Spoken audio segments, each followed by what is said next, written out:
refusing to wax people's food.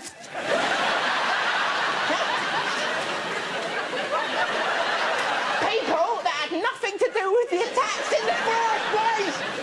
It's such insane logic. How is that protecting your country? Like ISIS are going to be on the news. Please, we surrender. Let us have the jazzles.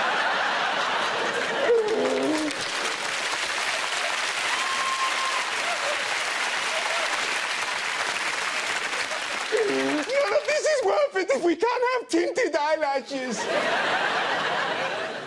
What I want to know, how can you be racist and run a beauty salon? Fake tans must be a nightmare. Come in, madam. Shh. Now get the fuck out of my shop!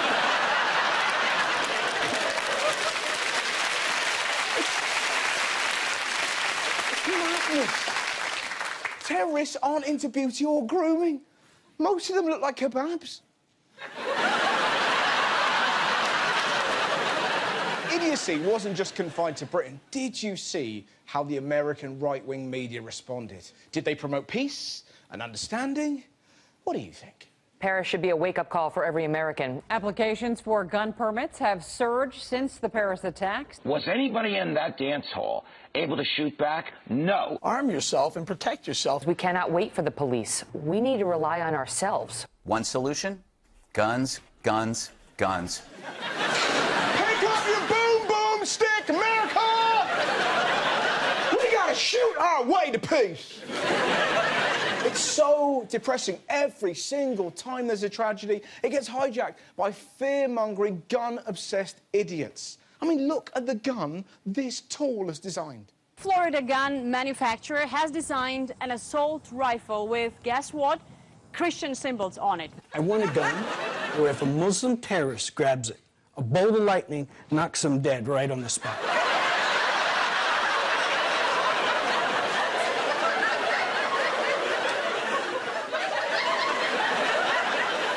Oh, you want a magic gun?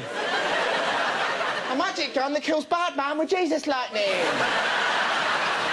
It gets worse. Look what he's written on the gun. We have Psalm 144:1. Blessed be the Lord my rock, who trains my hands for war and my fingers for battle. What? You can write anything on a gun. That doesn't make it Christian. You can write God on a dildo. That doesn't make it religious. What are you doing? I'm trying to get closer to the Lord. It's insane. Look at the safety settings he's got. We have 3 settings. Peace is safety, that means the gun won't fire. War is 1 bullet every time you squeeze the trigger. And God wills it, fully automatic. That doesn't mean it's God's idea. Here's what they should have put on that gun. Put the guns down, you redneck cousin fuckers.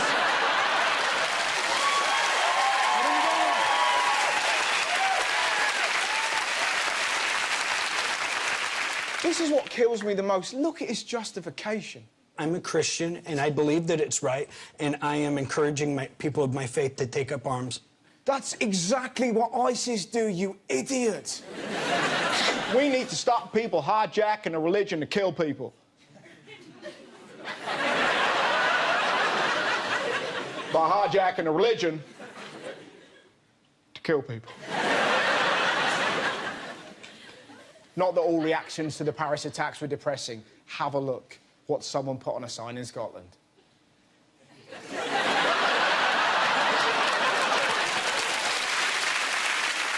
Now, talking of things that cheered me up, did you hear about this little fella? A young boy in Australia has become a national hero after battling through the hiccups to sing the national anthem at a baseball game. Did you see it? Oh, it's amazing.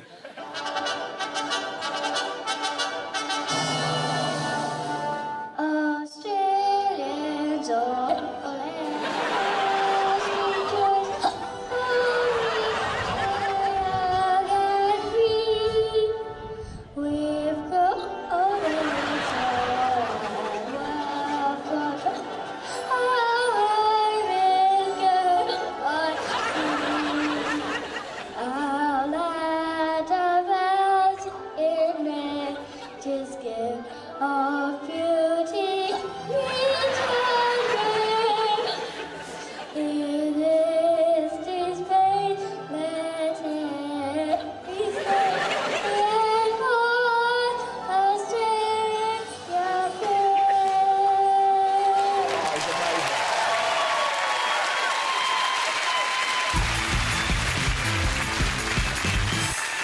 So, what else? Well, apparently, OAPs are getting their drink on.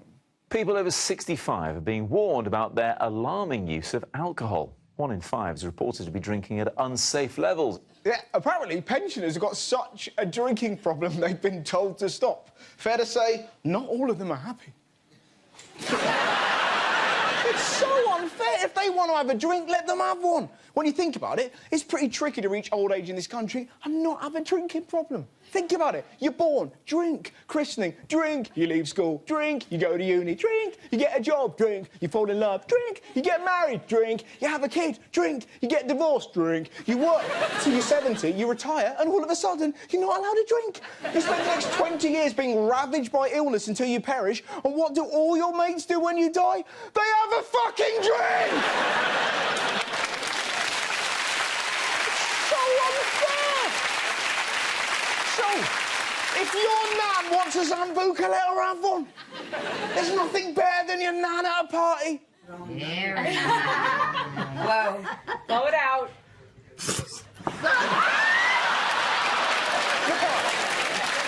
It's not just humans who like a tipple. Good laugh, madam. Did you hear? She goes again. Did you hear? Did you hear what happened during the filming of David Attenborough's new show? A polar bear raided the larder and stole all the wine. How brilliant is that? Here we see the mighty polar bear, pissed off his tits on Rosie.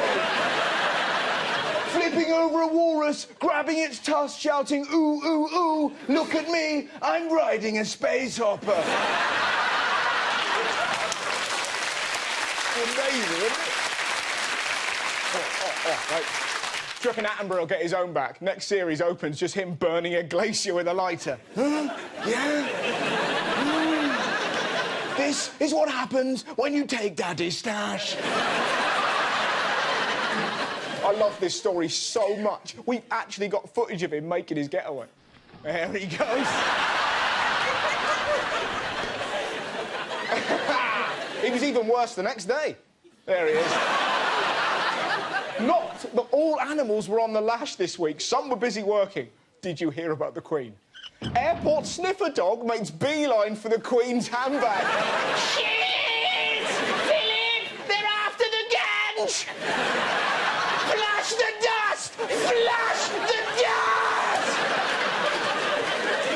dust! So did she get detained? No. Ruby search proved fruitless. You've got nothing on me, dog. Philip ate it all on the way. I'm melting. Now, talking of strange run-ins, did you hear about Bojo?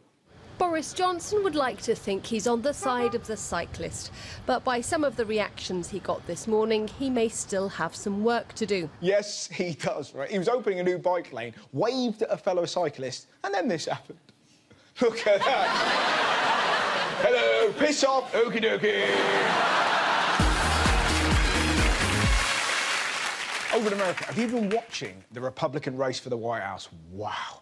It's between Ben Carson, crazy, and Donald Trump, crazy!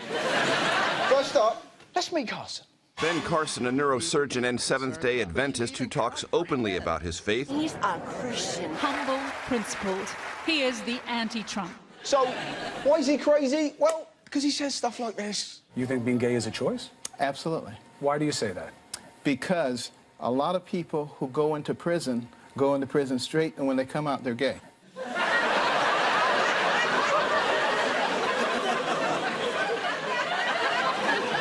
I must have missed that bit in the Shawshank Redemption. I remember the first time I saw Andy.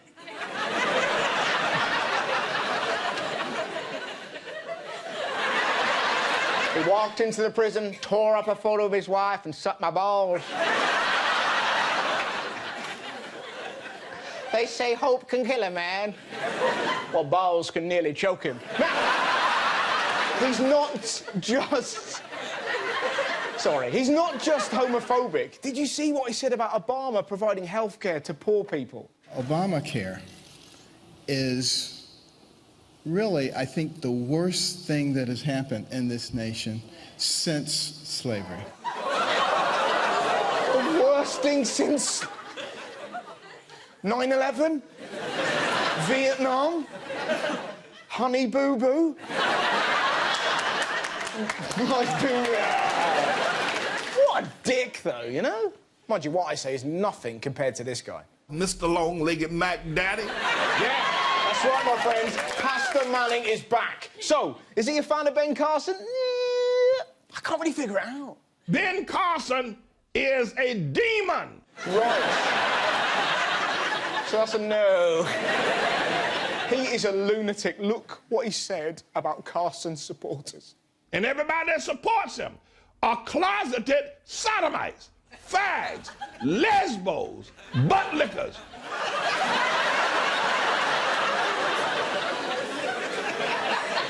Butt lickers? You ever turned them on? So that's Carson. Let's meet the frontrunner, Donald Trump, a man with all the charm of a turd that won't flush. I want surveillance of certain mosques, okay? It has not been easy for me. And, you know, I started off in Brooklyn. My father gave me a small loan of $1 million. Ku Klux Klan leader has described Trump as the best in the lot. You've called women you don't like fat pigs, dogs, slobs, and disgusting animals. Who cares? How is he in the lead, right? Mind you think that's bad? Look what he said about his own daughter. I've said that if Ivanka weren't my daughter, perhaps I'd be dating her. You know? Stop it! Oh, it's so weird.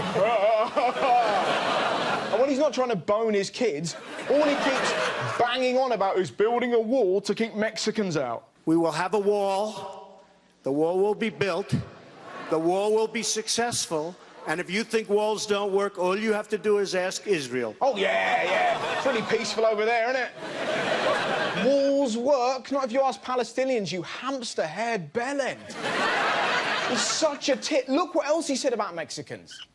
He called Mexican migrants who came to the US rapists and murderers. He even had a pop at kids saying that children of Mexican immigrants weren't real American citizens. And how did one activist group respond? It was hugely controversial, but I have to show you. Hola, Donald Trump. Screaming, get out of my country. Republicans use offensive words. So here's a few of our own. You racist.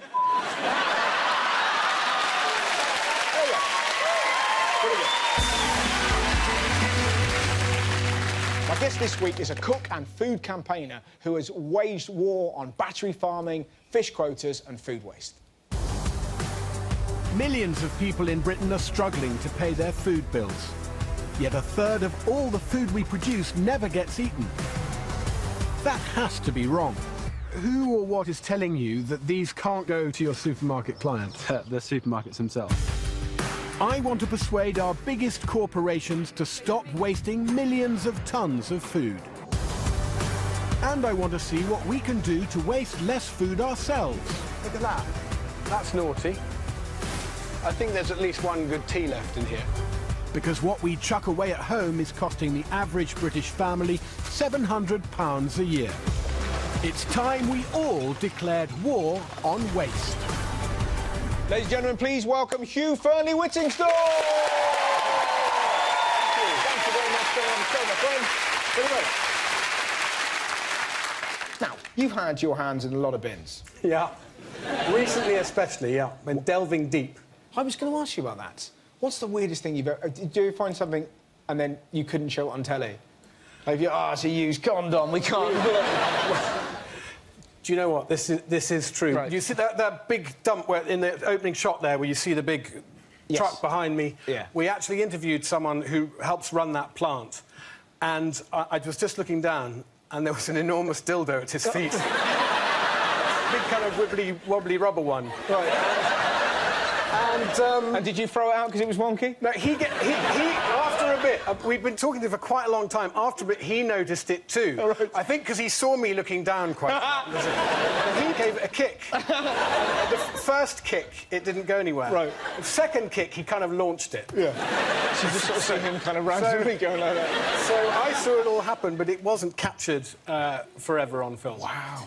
Why do we hate wonky veg? It's fascinating, isn't it? I'm not convinced that we do hate it. Right. I think we recognise that it's good food. But we've got a bit confused about the concept of wonky veg, because some of the supermarkets are doing this thing saying, oh, look, we're starting to love wonky veg. So they go all the way through the carrot factory looking for all the sort of four-fingered carrots and the really odd-looking ones, and they put them all in a bag and sell them at half price. Say, look, we're all over the wonky veg. We've solved the wonky veg problem. Meanwhile, and this is what I really have a problem with, there's huge amounts of almost perfect carrots with one little spot on them or a slight bend to the right, a bit like the thing we saw on the floor. Yep. Anyway. And that's being thrown away. Now, whatever we think about the look of this stuff, we must recognise it's perfectly good food. But also, no one's ever looked at a carrot and gone, oh, it's not aesthetically pleasing, I won't eat it. Do you know what I mean? It's a carrot. You eat it. Because your mum tells you lies when you're a kid. It makes you see in the dark.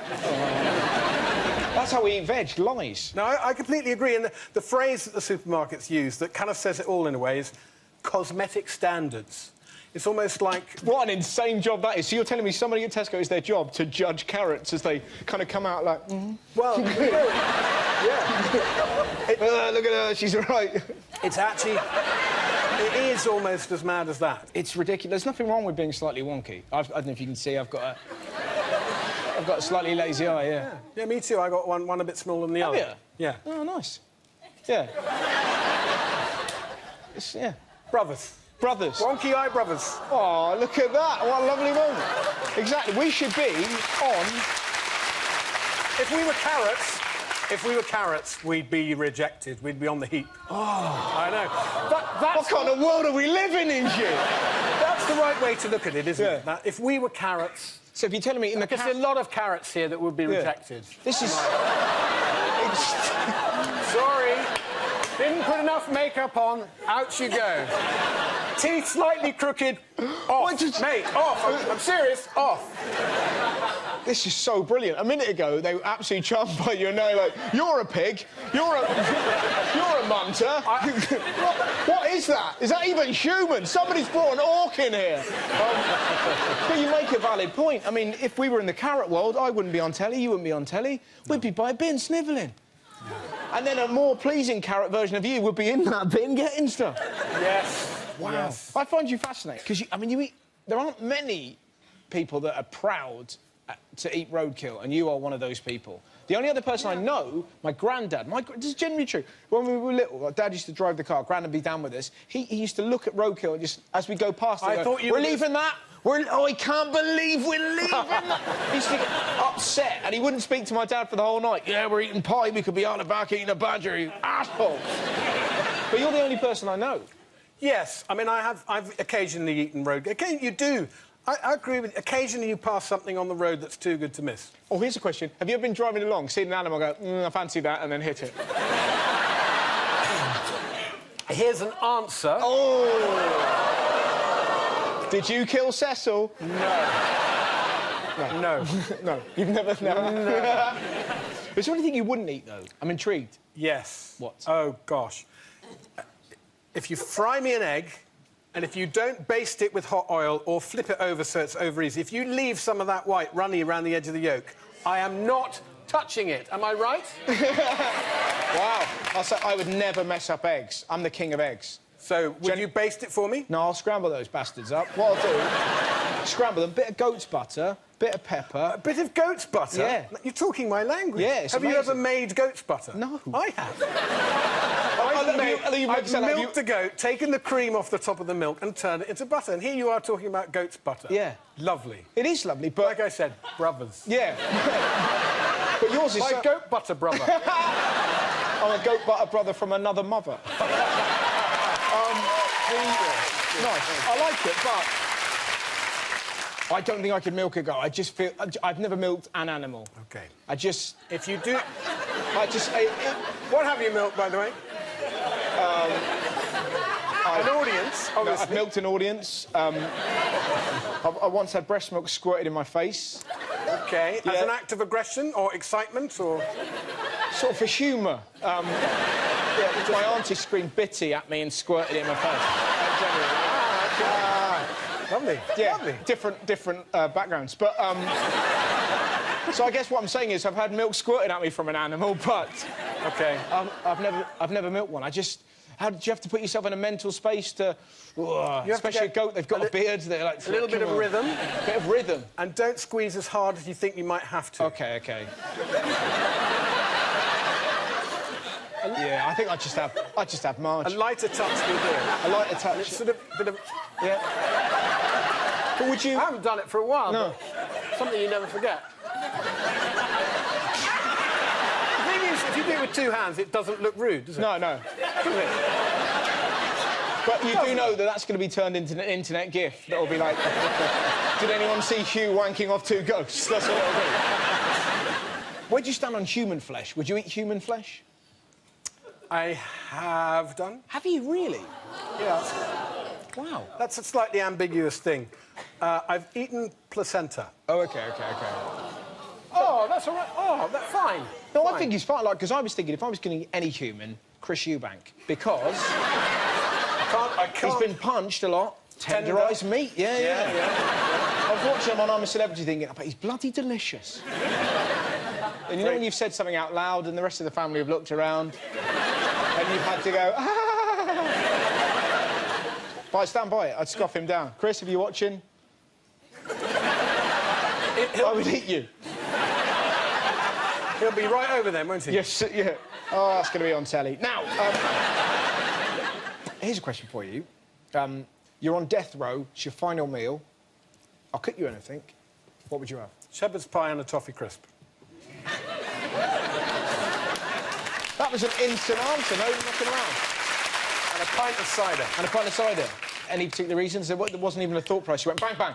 Well, shepherd's pie is standard. Yeah, my mum's cooking was always... Well, I used to love that bit in the middle of the week when you'd had roast lamb for your Sunday dinner. Yeah. Mix it with a bit of ketchup, any leftover gravy from the roast. It would all go in, mashed potato on the top. Forking up the mash into those little mountains, very important. Yeah. Brushing it with a little butter. Yeah. In a very hot oven, all crispy and brown, and especially the forky bits, and then the saucy bit of meat bubbling up from under the mash, coming slightly over the top of the mash and slightly over the edge of the pie dish, and making a streaky, sort of crispy, gooey, crunchy... I'm close. Really yummy bits, where, you know, death row, it's got to be, hasn't it? Damn right, let's all die together. Oh, my God, that was like the Marks and Spencer advert came to life. That was wonderful. Thank you. Good answer, my friend. Ladies and gentlemen, the wonderful Hugh Fearnley-Whittington.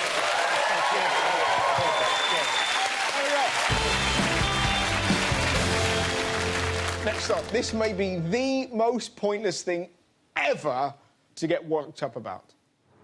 This week, Starbucks unveiled its annual holiday surprise, the Red Cup. But some customers are now saying this year's design is a disappointment. It doesn't give me like the, wow, it's Christmas, you know what I mean? Some are even calling the cups part of a war on Christmas this year.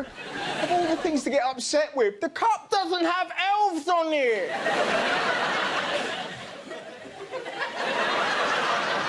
I wanted to see a reindeer! The American media lost their mind over this story. This was my favourite moment. What ticks me off about this cup, Adam, is that there's nothing in it. Oh, geez, there was something in it. OK, there was something in it. Mind you, not everyone is upset with Starbucks because of the red cup. You've talked about how Starbucks uses gay semen in their coffee to make it taste good. Where did that come from? Because gays tend to love each other's semen, and it flavors up the coffee. They like the taste of it. There's no doubt about that. There's no doubt about it. Semen in the coffee. Everywhere you look in Starbucks, semen, semen, semen. No, cinnamon. Cinnamon. Cinnamon. You mean last year?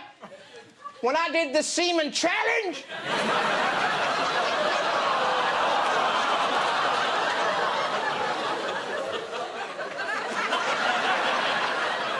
my Lord.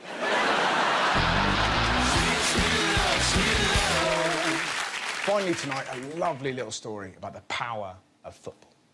As the sun sets on the pitch, the smallest of steps are being made for a major prize, the protection of vulnerable children. Keep it together, OK, guys? Together, everybody achieves more. You're watching one of the country's newest football teams. Like most, they're united to win games.